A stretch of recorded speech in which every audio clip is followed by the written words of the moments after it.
Hello guys and welcome back to the channel. In today's video we'll be talking about 3 remaining setup missions required to be done before starting the Cluckin farm raid finale. Now without wasting any of your time, let's get straight into it.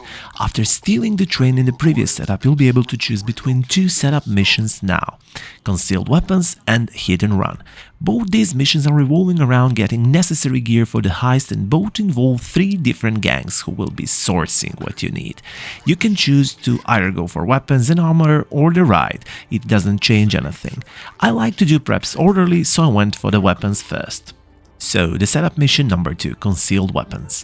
Vincent will explain to you what you already know: you need unmarked, untraceable gear for the mission. And he will be explaining in a very unnecessarily long way. He will present you with the options A, B and C, and you will understand that you will be taking gear from either Marabunta gang in their hood, the professionals at their yacht, or unnamed militia at the Sandy Shores airfield.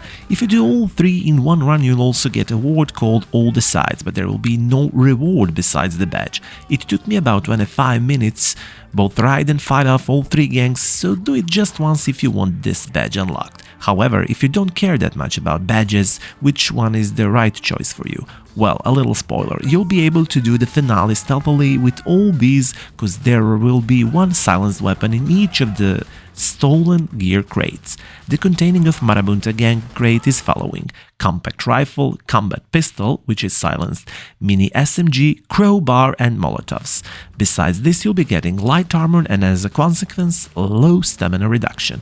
Professionals, on the other hand, provide heavy rifle, tactical SMG silenced, heavy shotgun and pipe bombs with medium armor and medium stamina reduction. Militia, as the last option, gives MG, AP pistol, silenced combat shotgun and grenades, and you have guessed it right, heavy armor and large stamina reduction.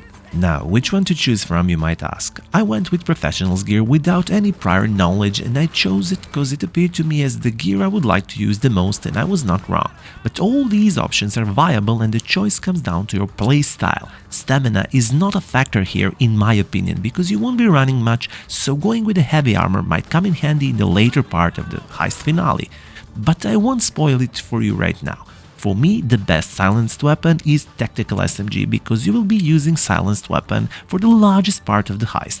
However, if you don't care about stealth, well, MG and grenades might be your weapon of choice, or compact rifle and molotovs.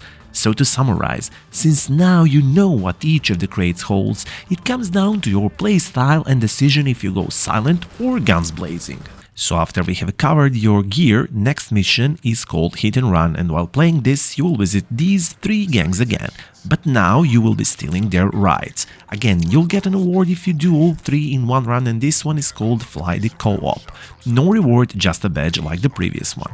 The one slight difference is that you'll get a compensation for 2 vehicles you won't be using during the heist, and the compensation is definitely not worth the hassle, cause you'll get either 10k for each unused vehicle or 5k if you did quick restart.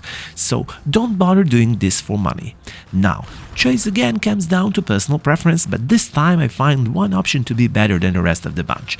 Let's see the vehicles first. Marabunta will give you one of the following: the Classe Moonbeam Custom, Tulip or Impaler LX. Professionals will provide faster vehicles like Ocelot Jugular, Dinka Sugoi or Coil Raiden, and Militia will give armored vehicles like New Canis Terminus, Military Mammoth Patriot, and Squaddy. For me, armored car means protection. All these are fast enough to avoid NPCs, so it was an easy decision for me. Yes, you can choose different sources for gear and car, don't worry about that. And now all you have to do is to do the last setup, and this one is called Disorganized Crime. Now this one can be done silently, and don't worry if the gods figure out you're there. All you have to do is to wipe out CCTV, which is mandatory step here, and you're good to go. However, that feeling that you messed up and got caught will remain to haunt you until the next playthrough. At least it will haunt me. Just be careful not to trigger gods. Kill each of the gods with a silenced weapon and the mission will go smoothly. After you find the key card, don't bother with more drilling, you won't find anything worth the time invested in it, so just drive the truck to Vincent Garage and you're good to go. The only thing that stands between you and 500k now is the heist finale. And this actually concludes our setup missions for the Cluckin Bell Farm ride heist. I will see you in the heist finale soon. Cheers!